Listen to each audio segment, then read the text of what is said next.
కార్తీక మాసంలో సోమవారం ప్రధానం. సోమవారానికి చాలా ప్రత్యేకత ఉన్నది కార్తీక మాసంలో. కార్తీక మాసం ప్రారంభమై వీడే వరకు ఎన్ని సోమవారాలు వస్తాయో అన్ని సోమవారాలు మీ ఇళ్ళల్లో నాన్ వెజ్ తినకండి సోమవారం రోజు.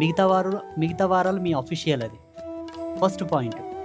నాన్ వెజ్ తినొద్దు. ఆ రోజు రాత్రికి సతీపతి కూడా సాంగత్యం కూడదు ఆ ఒక్క సోమవారం రోజు.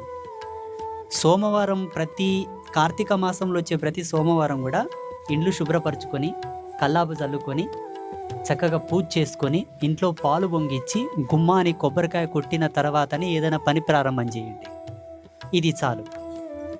ఇక చాలామందికి కార్తీక మాస వైశిష్ట్యం ప్రవచనకారులు చెప్పి చెప్పి చెప్పి యూట్యూబ్ అంతా బ్లాస్ట్ అయిపోతుంది. వీడియోలు నెల ముందే దొబ్బేస్తారు. ఇక ప్రత్యేకంగా మనం చెప్పొచ్చేది ఏం లేదు కాబట్టి వాళ్ళన్నీ చెప్పినా గివి చెప్పరు.